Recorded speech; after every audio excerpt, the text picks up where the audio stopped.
Zoe Parker's hands trembled, not from the cold mountain air, but from the weight of the rusted milk can she had just pulled from the earth. Inside, nestled amongst century-old coins and faded banknotes, a wax-sealed ring held the key to a $2.9 million secret. She didn't know that this discovery would rewrite her future, that the crumbling cabin she bought for $15 was more than a shelter, it was a gateway. But as she stared at the unearthed treasure, one question echoed in the pines. Could this impossible fortune finally buy her and her son a life free from the ghosts of yesterday? Before we carry on, please hit the subscribe button to make my day and let me know where you are watching from in the comments.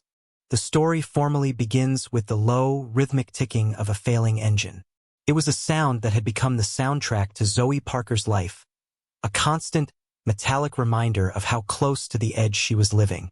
In the worn-out passenger seat of their sputtering sedan, her son, Leo, was fast asleep. At 3 years old, he was a creature of pure light, his small chest rising and falling in the peaceful ignorance of childhood.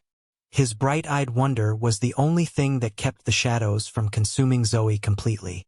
Resilience was a word people used for women like her, a pretty term for the hard, unyielding lines etched around her eyes, lines carved by sleepless nights and the perpetual gnawing of anxiety. Her knuckles were bone-white on the steering wheel, a stark contrast to the peeling vinyl. The car, a relic from a life that felt like it belonged to someone else, smelled of stale crackers, Leo's spilled juice, and the faint, acrid scent of exhaust fumes that seeped through the floorboards. On the dashboard, the check engine light glowed with the steady, mocking permanence of a star in a hostile sky. It had been on for 6 months, a faithful companion on their slow decline. They were running on fumes, both literally and figuratively, and the ticking of the engine sounded suspiciously like a countdown. Their destination was a dusty, small-town real estate office that seemed to be held together by cobwebs and the sheer force of inertia. The air inside was thick and heavy, a layered concoction of old paper, long stale coffee, and the faint, sweet smell of decay that clings to forgotten places. Behind a mountain of yellowed files sat Mr. Abernathy, the realtor. He was an elderly man, his face a roadmap of a long life, with kind but weary eyes that had seen too many hopefuls and too many heartbreaks. He spoke in a slow, deliberate drawl that seemed to pull the words from the very air around them. He had been brutally, refreshingly honest on the phone, and he didn't soften the edges now. "Now, I gotta be honest, Miss Parker," he began, his gaze unwavering. "This place ain't for the faint of heart. It's being sold as is, for the cost of the back taxes, which comes to $15. He paused, letting the absurdly small number hang in the air between them. "The porch is aspirational. The well might be dry. The road up is a challenge on a good day. But the deed is clean, and the land is yours, free and clear." Zoe's mind raced, weighing the litany of warnings against the single, stark fact of her situation. She had exactly $27 to her name. The last of the motel bills were piling up, and her prospects for work in this remote corner of the world were slim to none. She had exhausted every option, called every estranged friend, and swallowed every last ounce of her pride. This wasn't a choice, it was the only door left standing. "Does it have a roof?" she asked, her voice steadier than she felt. A faint smile touched Mr. Abernathy's lips. "Mostly, and a view that'll make you feel closer to heaven, or at least give you a good look at it." That was enough. It had to be. "I'll take it," she said, the words feeling both reckless and profoundly right. She signed the papers with a cheap pen that was tied to the counter with a grimy piece of string, a small detail that felt like a perfect metaphor for her tethered existence. Mr. Abernathy folded her copy of the deed and slid it across the counter, along with a single sheet of paper on which he had drawn a simple map. It showed the main road branching onto a smaller, winding line that climbed into a cluster of hand-drawn pines. At the end of the line was a small square with a single, stark arrow pointing to it. Beside the arrow, he had written 2 words, "The Perch." He wished her luck with a tone that suggested she would need every bit of it. As Zoe walked out of the office, the $15 she'd handed over felt less like a payment and more like a wager against the universe. The ascent was a trial. The winding mountain road quickly devolved from cracked asphalt to a rutted dirt track, riddled with potholes that seemed designed to swallow a tire whole. The car groaned in protest, its suspension crying out with each lurch and shudder. The road narrowed to a single, treacherous lane, with the mountain on one side and a sheer, dizzying drop-off on the other. With every switchback, the view of the valley below became more breathtaking and more terrifying. Zoe's fear was a physical thing, a cold knot in her stomach. Her hands slick with sweat, she gripped the wheel, her focus absolute. But her determination, a fierce, maternal fire stoked by the sleeping child beside her, was stronger than her fear. "Look, Leo," she murmured, her voice a soothing counterpoint to the engine's struggle. "See the big trees? They're called ponderosa pines. And look at that bird. It's a hawk." Leo slept on, oblivious, his small hand curled into a fist. She was talking as much to herself as to him, filling the rattling space with a fragile sense of normalcy, a shield against the raw panic that threatened to bubble up. The spray of gravel against the undercarriage sounded like a hailstorm. The light changed as they climbed, the bright afternoon sun filtering through the dense canopy of pines, dappling the road in shifting patterns of light and shadow. It felt like they were ascending into another world, leaving the last vestiges of civilization far behind. By the time she saw it, she almost missed it. A small, weathered sign, half hidden by overgrown bushes, confirmed she had reached her destination. They arrived at the perch, and the reality of her $15 purchase hit her with the force of a physical blow. The cabin was exactly as Mr. Abernathy had described, only worse. It seemed to cling to a wide rock shelf by some miracle of physics, a testament to either stubborn construction or sheer luck. The porch sagged dramatically, held up by two rusted iron poles that looked more like suggestions than supports. The wood of the cabin was weathered to a pale, ghostly gray, splintered and scarred by decades of harsh mountain winters. A few of the windows were boarded up with mismatched planks, making the structure look like it was winking at its own demise. A wave of despair washed over Zoe, so potent it made her knees feel weak. This was it, the end of the line, a crumbling shack on the edge of a cliff. She had dragged her son to this place, this monument to neglect.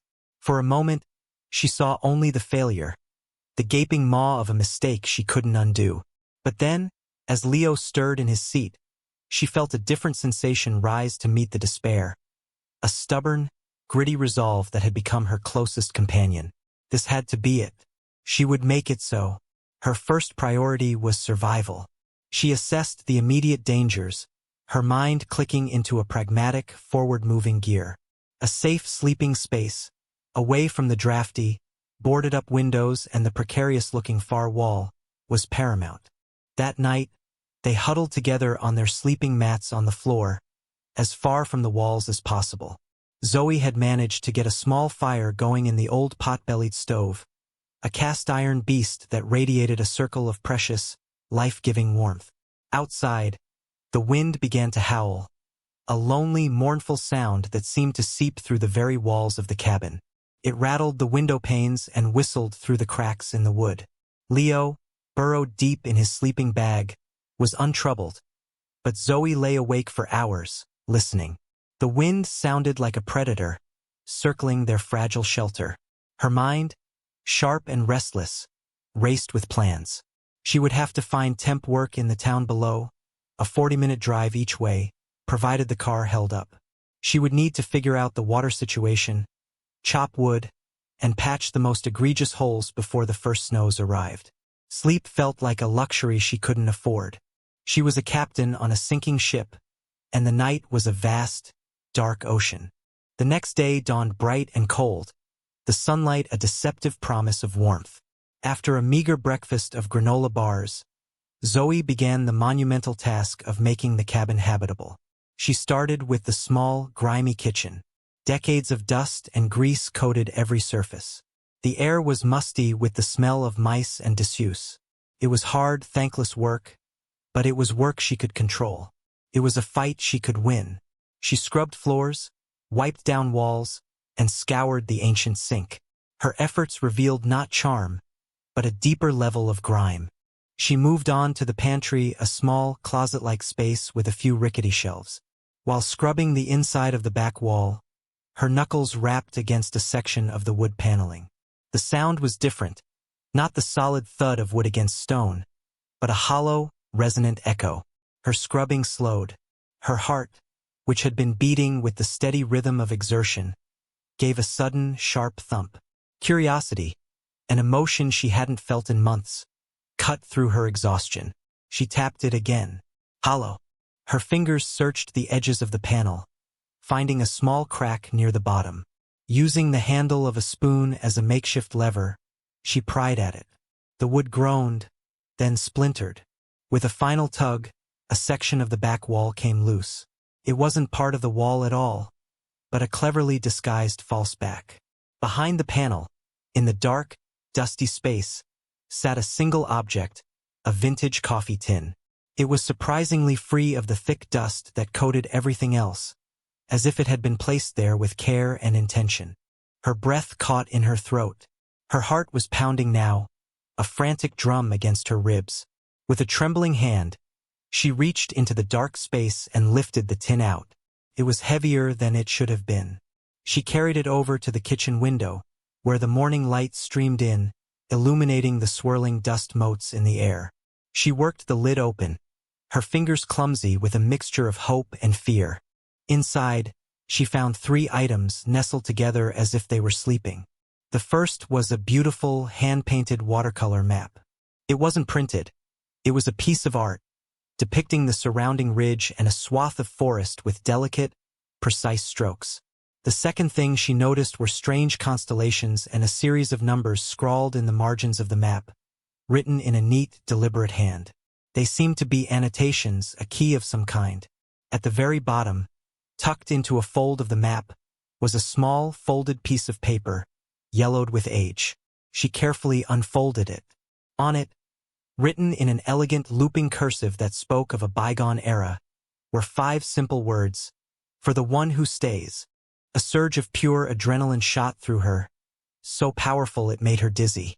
The note felt impossibly personal, a message sent across time, directly to her. She was the one who had stayed. She had chosen this wreck, this last resort. She looked from the note to the intricate map. This wasn't just a drawing, it was a promise. It was a secret. As she stood there, staring at the cryptic chart, the setting sun cast long, dramatic shadows across the dusty cabin floor, and for the first time since arriving at the perch, Zoe Parker felt the unmistakable, terrifying thrill of hope. That night, the cabin was a small island of light in an ocean of darkness. Leo slept soundly in his warm cocoon of blankets, his breath a soft, rhythmic whisper that was the only sound besides the crackle of the fire in the pot-bellied stove.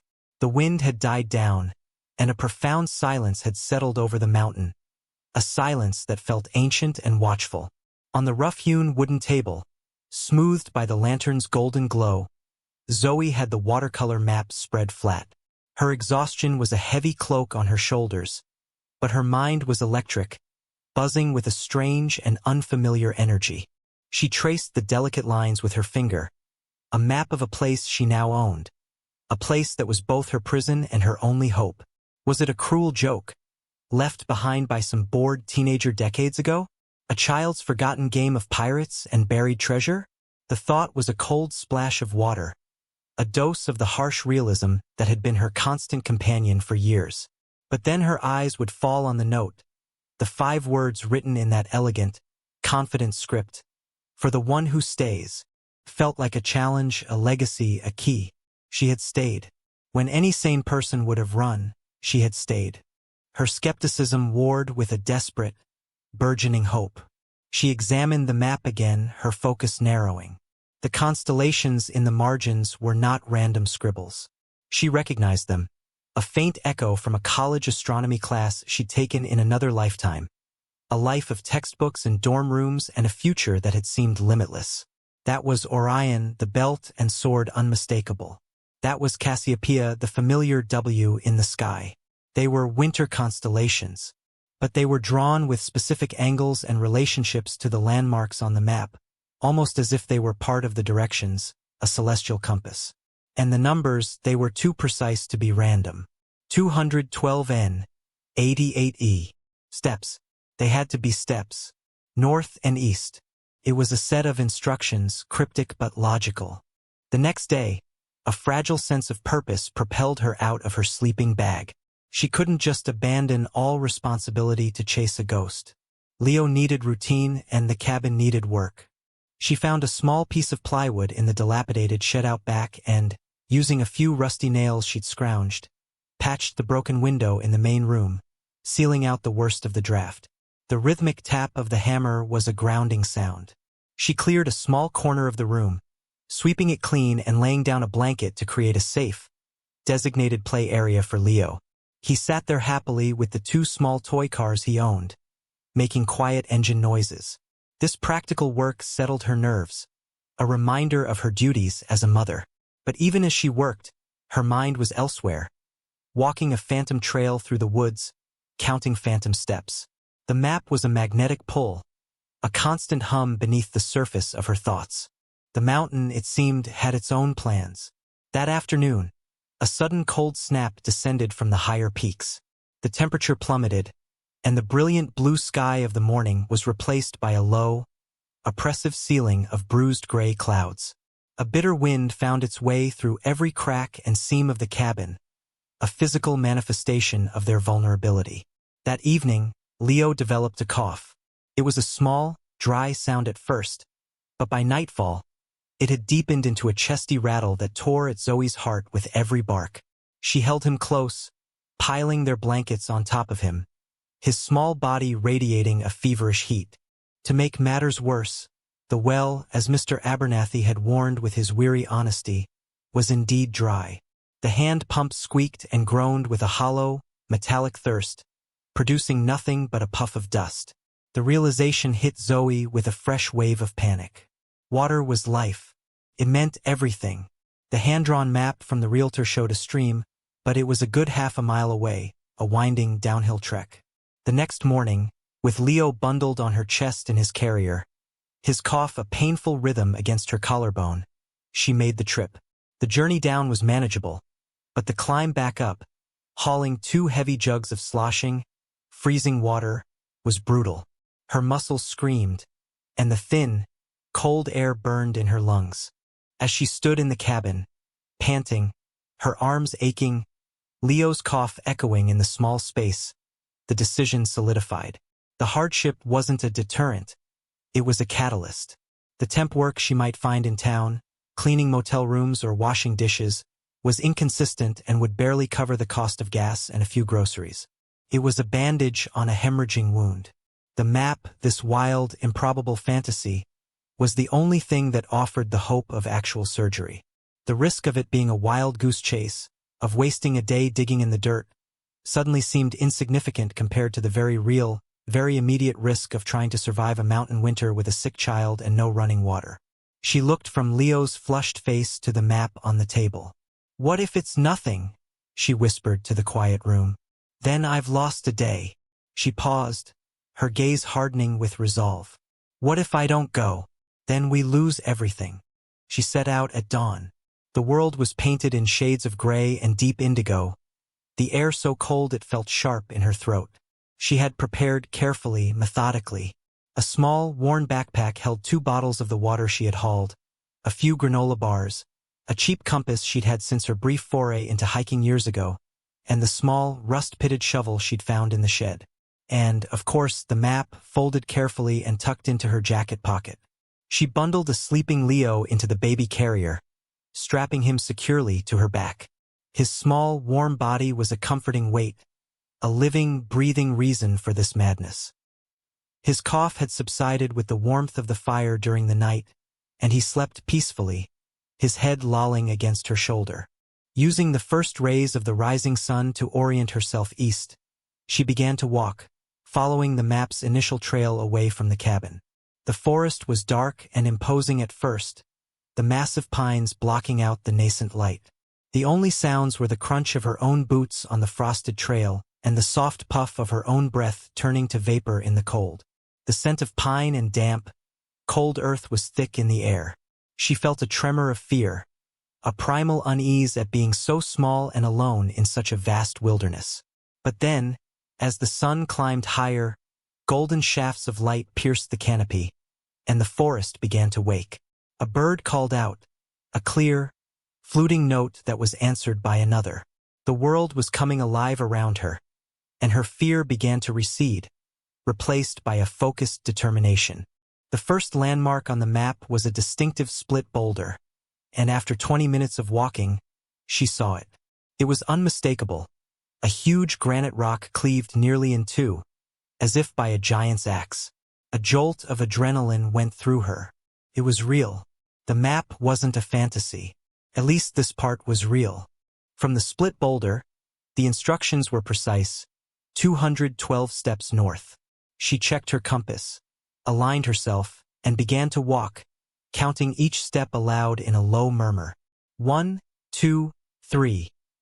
The process was meditative, each number a small victory, a link in a chain leading her toward an unknown destination. Her hope, fragile as a butterfly's wing, began to war with the deeply ingrained doubt that had been her shield for so long.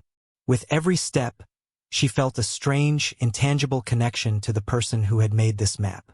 She imagined them walking this same path, counting these same steps, their heart filled with whatever secrets had led them to bury their life's savings in the cold, dark earth. Who were they? A man? A woman? Why had they left it behind? And why had they left the note? For the one who stays? The next landmark was the fallen giant, and after her 212 steps, she found herself at the edge of a clearing where a colossal pine tree lay, its roots ripped from the earth, a testament to a long-ago storm. From there, the map instructed 88 steps toward the morning sun. She turned east and began counting again, her heart thumping a nervous rhythm against her ribs. The forest grew denser here, the path less clear. She pushed through low-hanging branches, her face whipped by pine needles, the weight of Leo a constant, steady pressure on her back. She was so focused on counting, on placing her feet, that she almost didn't see it. Her 88th step brought her to a small, quiet clearing. And there, in the center, stood a massive ponderosa pine, its trunk scarred and blackened from top to bottom by a violent lightning strike. Her breath caught in her throat.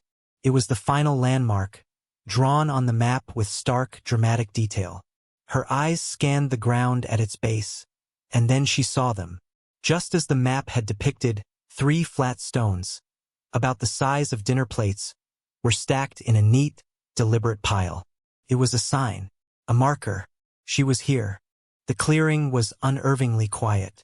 The air was still, and the towering pines seemed to absorb all sound, creating a pocket of profound silence.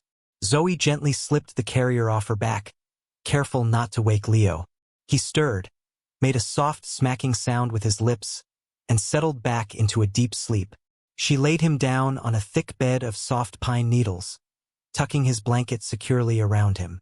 For a moment, she just watched him, this small, innocent person who held her entire world in his tiny hands.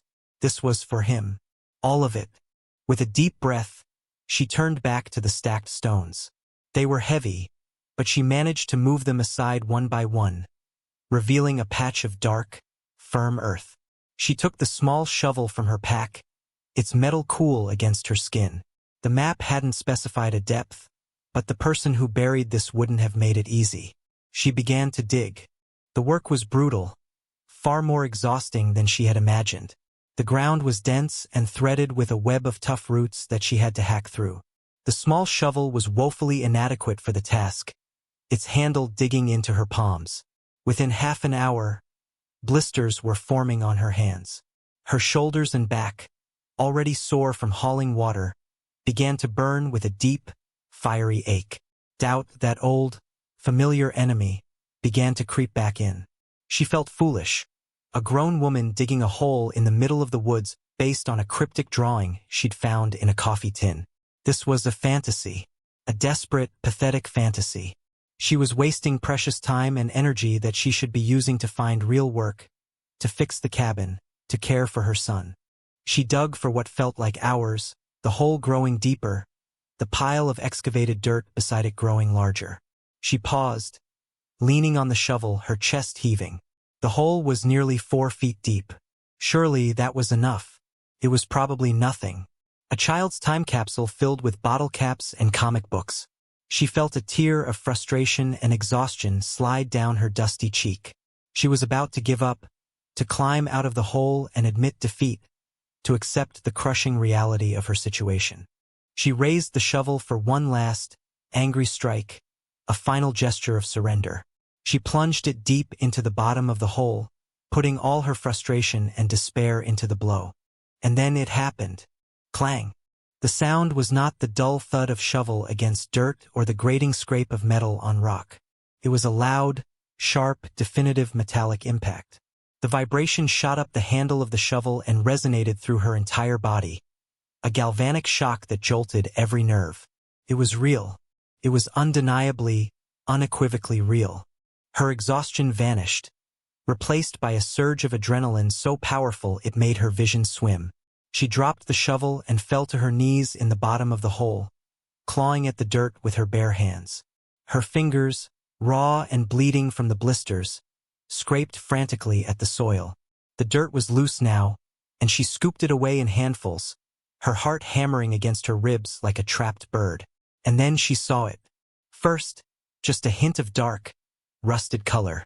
Then, as she cleared more dirt, the distinct curved top of an old-fashioned metal milk can. With a grunt of raw effort, Zoe leveraged her entire body, digging her heels into the loose soil and pulling. The milk can was heavier than she could have imagined, a dead weight anchored to the earth. It resisted, clinging to the hole that had been its home for the better part of a century. Finally, with a great sucking sound of displaced dirt, it came free. She scrambled out of the hole, dragging the rusted cylinder onto the bed of pine needles beside her sleeping son. It was real. It was here. Her hands, caked in mud and blood from her broken blisters, trembled as she examined it. The lid was sealed tight, fused to the can by decades of rust and moisture. There was no handle, no easy way in. She grabbed the shovel again, not for digging, but for prying. Jamming the sharp edge into the thin seam between the lid and the can, she put all her weight on it, using a nearby root as a fulcrum. The metal groaned, a high, protesting screech that echoed unervingly in the silent clearing. She pushed harder, her muscles screaming. The metal shrieked again. Then with a sudden, violent pop, the lid gave way, breaking the seal of time. A smell billowed out, not of sour milk, but of damp earth, of canvas, and of something else, the dry, musty scent of old paper and dormant metal. She peered inside. The can was packed to the brim with small, tightly rolled canvas bags, their color a uniform, dusty brown. Her heart hammered against her ribs. With a trembling hand, she reached in and lifted one out. It was surprisingly heavy for its size, and the drawstring was tied in a tight, firm knot. Her clumsy fingers fumbled with it, the rough twine scraping against her raw skin. She finally worked it loose and tipped the bag over her lap. It wasn't a clatter, but a soft, heavy cascade. A stream of silver coins, tarnished and dark with age, spilled onto her jeans. They were thick, heavy pieces of silver, their designs unfamiliar but unmistakably currency. She recognized the profile of Lady Liberty on one, a design she'd only ever seen in books. She opened another bag, and then another. One was filled with the same silver coins, another with smaller copper ones. A fourth bag contained stacks of small, old banknotes, bound with brittle paper bands. They were smaller than modern bills, their engravings intricate and beautiful. At the very bottom of the can, nestled in its own protective wrapping of thick, oiled cloth, was a small, heavy object. Her fingers shook as she carefully unwrapped the layers. Inside lay a man's gold ring. It was a simple, heavy band, but its center was obscured by a large, dark blob of hardened wax, as if it had been used to seal a letter of immense importance. Disbelief, sharp and dizzying, gave way to a tidal wave of emotion so powerful it buckled her. It was too much. The weight of the coins in her lap, the sight of the ring, the sheer, impossible reality of it all crashed over her. A sound escaped her throat, a choked sob that turned into a wild, unhinged laugh. She clapped her hand over her mouth, muffling the noise, her eyes wide and streaming with tears. She didn't want to wake Leo. She rocked back and forth on her heels, laughing and crying silently in the quiet woods, the weight of a forgotten fortune resting in her lap. Her breathing slowly returned to normal, the frantic energy giving way to a focused calm. The ring. The wax seal felt like the heart of the mystery. Carefully, using her thumbnail, she began to scrape at the edges of the dark, hardened wax. It was brittle and flaked away in small, dark shards, revealing the gleam of gold beneath. After a few moments of painstaking work, she had cleared it away. There, on the inside of the heavy gold band, was an inscription, finely engraved in a flowing script. It was a name, Augustus Thorne, and beneath it, a date from the late 1920s. The name grounded her, pulling her back from the edge of hysteria. Augustus Thorne. This treasure wasn't just a random collection of money. It had belonged to someone. It had a history, a name. The note she had found, "For the one who stays," suddenly felt less like a riddle and more like a solemn bequest, a passing of a torch. This wasn't just found money, it was an inheritance of sorts, left by a man who had walked this very land, who had perhaps built her cabin with his own hands. The thought sent a shiver down her spine. The journey back to the cabin was surreal. She couldn't possibly carry the entire milk can. It was far too heavy. She made the difficult decision to take 2 of the largest bags of coins and the ring, hiding the rest. She carefully reburied the milk can in its hole, covering it with dirt and replacing the 3 flat stones exactly as she had found them. She would be back. The forest, which had seemed so imposing and menacing on her way out, now felt different. It felt like a guardian, a silent keeper of secrets. The weight of the canvas bags in her backpack was a comforting, solid presence, a tangible anchor to her new reality. Every step was lighter, her exhaustion forgotten, replaced by a terrifying sense of purpose and an even more terrifying sense of responsibility. What did one do with a fortune? The question was so enormous, so far beyond the scope of her daily struggles for survival, that her mind couldn't fully grasp it. She just focused on the trail, on the sleeping weight of her son on her back, and on the name that echoed in her mind, Augustus Thorne. The next day, Zoe did something she hadn't done since arriving in the small mountain town. She asked for help. She had met a woman, a kind, grandmotherly type named Carol, who ran the local post office. They had exchanged pleasantries a few times, and Carol had always smiled warmly at Leo. With a heart full of trepidation, Zoe asked if she would be willing to watch Leo for a few hours. Carol agreed without a moment's hesitation, her eyes crinkling with genuine warmth as she scooped a delighted Leo into her arms. For Zoe, leaving her son with a near stranger was a monumental act of trust, a small crack in the fortress she had built around herself. But she knew she couldn't do this next part with him in tow. Her destination was the small, quiet town library, a place she hadn't even known existed. She walked into the hushed, book-scented space and felt a sense of calm settle over her. This was a world of facts, of order, of verifiable information. She sat down at one of the public computers, its slow, humming processor a comforting sound. Her fingers, still sore and stained with dirt, hovered over the keyboard. She navigated to the county's online archives, her heart beginning to beat a little faster. She searched for the deed history of her property, the parcel of land known only as the Perch. She scrolled through digital records, names and dates flashing by, a history of families and transactions stretching back through the decades. She went past the 1970s, the 1950s, the 1940s, and then she found it, an entry dated 1928.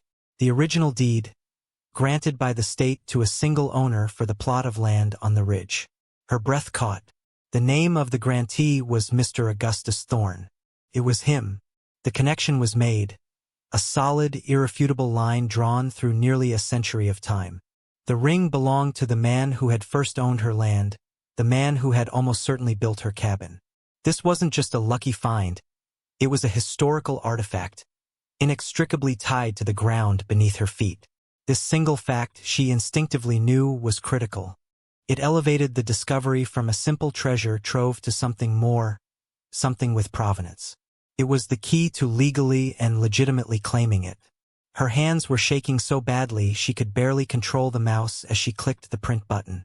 The library's printer whirred to life, and she watched, mesmerized, as the documents emerged, the black ink on the clean white paper making it all feel undeniably real. Zoe knew with absolute certainty that she was out of her depth. This was not a situation you could navigate with wishful thinking and a library card. She couldn't just walk into a bank or a coin shop with 2 canvas bags filled with antique currency and a wild story. She would be dismissed as a crank or, worse, investigated. She needed an expert, someone discreet, professional, and above all, trustworthy. That evening, after putting Leo to bed, she sat at the kitchen table with her laptop, using the library's Wi-Fi that barely reached the cabin, and began her research. She typed in terms like numismatists, antiquities brokers, and estate liquidators. She spent hours reading reviews, checking credentials, and looking for firms that specialized in historical finds and private collections. One name kept coming up, a firm in a larger city a few hours away. It was Albright and Associates, a boutique brokerage known for its discretion, its impeccable reputation, and its founder, a woman named Eleanor Albright. The firm's website was understated and professional, emphasizing integrity and expertise. Zoe felt a flicker of confidence. This was the one. The next morning, she made the call. Her voice was tight with nerves, but she forced herself to speak clearly and calmly. "Hello, my name is Zoe Parker," she began, the words feeling rehearsed and unnatural. "I have come into possession of some historical items I believe are of significant value, and I need a consultation." There was a brief pause on the other end of the line. Then a voice, crisp, professional, and all business, replied, "This is Eleanor Albright. Can you describe the items, Ms. Parker?" Zoe's grip tightened on the phone. "I would prefer to do so in person," she said, her own voice surprising her with its firmness. "They are connected to a property I own, and I have the documentation to prove it." There was another pause, this one longer. Zoe could almost hear the calculations being made, the assessment of her seriousness. "Very well," Ms. Albright said finally. "I have an opening tomorrow at 10 a.m. Can you be here?" The offices of Albright and Associates were a world away from the dusty, splintered reality of the Perch. Located on the top floor of a sleek, modern building, the space was a study in elegant minimalism. The air was cool and smelled faintly of leather and old books. A receptionist with a polite, impenetrable smile led Zoe down a quiet hall to a corner office with a floor-to-ceiling window that offered a panoramic view of the city. Behind a large, polished mahogany desk sat Ms. Eleanor Albright. She was an impeccably dressed woman in her late 50s, her silver hair cut in a sharp, stylish bob. Her eyes were intelligent, discerning, and, as she motioned for Zoe to sit, deeply skeptical. Zoe, feeling small and out of place in her worn jeans and faded jacket, sat down, her nervousness warring with a stubborn resolve. She would not be dismissed. She calmly and logically presented her findings, her voice steady despite the frantic beating of her heart. She started with the deed, placing the printed documents on the polished desk. Then, she unzipped her backpack and carefully placed the heavy gold ring on top of the papers. Finally, she took out one of the canvas bags and loosened the drawstring, allowing a small number of the tarnished silver coins to spill out onto the mahogany. Ms. Albright's professional demeanor, which had been a mask of polite skepticism, began to shift. She picked up one of the coins, her eyes narrowing in intense focus. She examined the ring, turning it over and over in her fingers, her gaze lingering on the inscription. She looked from the ring to the name on the deed, and a flicker of something, not quite excitement, but a deep, professional interest, lit her eyes. She recognized the rarity of the coins, the specific mint marks, the era. "Mr. Thorne," she murmured, more to herself than to Zoe. Augustus Thorne. I believe he was a rather eccentric banker from back east who lost his entire family fortune in the crash of '29. The story was he liquidated what little he had left, converted it to hard currency, and simply disappeared. Rumor was he hid what was left of his fortune somewhere in the mountains. It seems, she said, her sharp eyes meeting Zoe's, that you've found it. She leaned back in her chair, her skepticism completely gone, replaced by a palpable energy. This is an extraordinary find, Miss Parker, she said, her voice now holding a note of genuine respect. The provenance you've established by linking the ring to the original deed is absolutely critical. It moves this from a simple treasure trove, which could be legally contentious, to a verifiable estate discovery on your own property. It will require careful handling, navigating tax laws and declaration requirements, but its value is substantial. Zoe held her breath, the world seeming to slow down. Ms. Albright steepled her fingers, her expression thoughtful. Based on this sample, and assuming the rest of the collection is of similar quality and composition, a preliminary and I must stress very conservative estimate would place the total value. She paused, her gaze locking with Zoe's. The number she spoke was so large, so life-shattering, that for a moment, Zoe didn't even process it. It was just a sound, a collection of syllables without meaning. Then, the weight of it landed, and Zoe realized, with a sudden, dizzying clarity that stole the air from her lungs, that her life and Leo's life was about to change forever. The logistics of fortune, Zoe soon learned, were as complex and demanding as the logistics of poverty, just with a different set of anxieties. Ms. Albright handled everything with a calm, surgical precision that was both awe-inspiring and deeply impersonal. She arranged for the secure transport of the entire collection, a process that involved 2 discreet, armed guards and an unmarked armored van that met Zoe at the bottom of the mountain road. Zoe watched as the rusted milk can, the object of her frantic digging and desperate hopes, was carefully placed into a foam-lined case and driven away.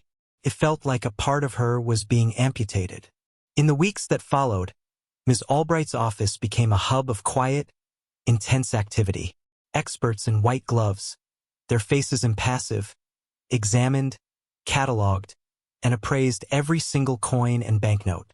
Zoe, insisting on being part of the process, developed a relationship of mutual respect with the formidable broker. She was not a passive client, a lottery winner dazed by her luck. She asked intelligent questions, her mind, sharpened by years of calculating every penny, now grappling with concepts like capital gains, tax brackets, and fiduciary responsibility. She spent hours on the phone with Ms. Albright, who patiently explained the strategy. They would not simply dump the collection onto the market. That would be a fool's move, devaluing the very history that made it so precious. Instead, they would approach the sale as a curation. The rarest pieces, the ones with unique minting errors or exceptional historical significance, would be offered through a private, invitation-only auction. Other parts of the collection would be sold to licensed dealers and known collectors over time, ensuring the market remained stable. Zoe felt a strange sense of detachment as she watched the process unfold through emailed reports and encrypted video calls. She saw the coins of her discovery laid out on black velvet, their tarnished silver now gleaming under the bright lights of the appraisal room. They were no longer just money. They were artifacts, tangible pieces of a man's desperate flight from a collapsing world. She felt less like an owner and more like a custodian, the final link in a chain that had started with Augustus Thorne. She made it clear to Ms. Albright that her priority was not lavishness, but longevity. Her primary goal was to establish a secure, irrevocable trust for Leo, a fortress of financial security that would protect him long after she was gone. Ms. Albright, who had dealt with countless heirs and fortune finders, found herself genuinely impressed by Zoe's foresight and lack of greed. This wasn't about buying a new life, Zoe explained. It was about securing the one she had almost lost. The auction itself was not a noisy, gavel-banging affair in a crowded room. It was a silent, digital ballet of numbers conducted on a secure online platform. Zoe sat in Ms. Albright's office, her hands clasped tightly in her lap, and watched the live feed on a large monitor. The items were displayed with high-resolution photographs and detailed provenance reports. The bidders were anonymous, represented only by numbered paddles. She watched as the bid for a single rare silver dollar from the Carson City Mint climbed higher and higher, the numbers escalating in a silent, relentless march. $100,000, $150,000, $200,000. Each new number represented a lifetime of security, a world of possibilities she had never dared to dream of. It wasn't the money itself that made her heart pound. It was the freedom it represented. Freedom from the gnawing fear of a car breaking down, of a sudden illness, of a rent payment she couldn't make. The final piece to be auctioned was the ring.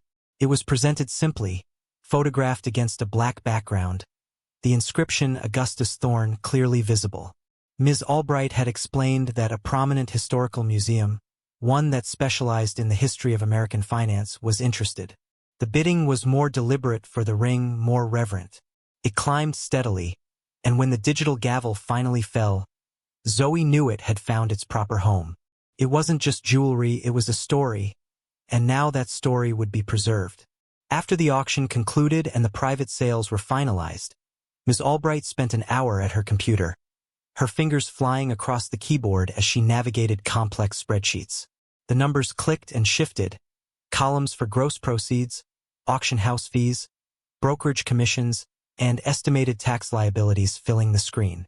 Zoe watched, her breath held tight in her chest. Finally, Ms. Albright leaned back, a calm, satisfied smile on her face. She turned the monitor so Zoe could see the final, bolded number at the bottom of the spreadsheet. After all taxes are accounted for and our commission is deducted, your final net proceeds, Ms. Parker, come to just over $2.9 million. The number hung in the air, vast and silent. It finally landed, not with a crash, but with a profound, quiet weight. Zoe didn't gasp or cry. She simply let out a long, slow breath, a breath she felt like she had been holding for years. The crushing, invisible weight that had been pressing down on her shoulders, the weight of debt and fear and constant, grinding worry, simply dissolved. It evaporated into the cool, quiet air of the office, leaving behind a feeling she hadn't experienced in so long she could barely name it, a profound, bone-deep sense of peace. Zoe's first actions with the money were not extravagant. They were acts of fortification. Her first call was to a local construction crew, a father and son team she had seen working on a house in town. She hired them to rebuild the porch. She didn't want it bigger or fancier. She just wanted it safe.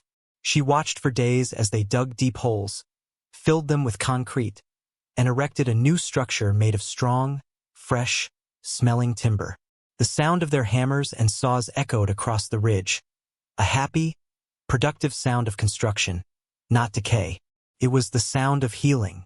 Her second call was to a well drilling company. The arrival of their massive rig was a major event on the quiet mountain.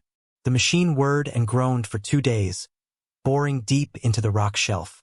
And then they hit water. Zoe stood in her kitchen and turned the handle on the new tap they had installed.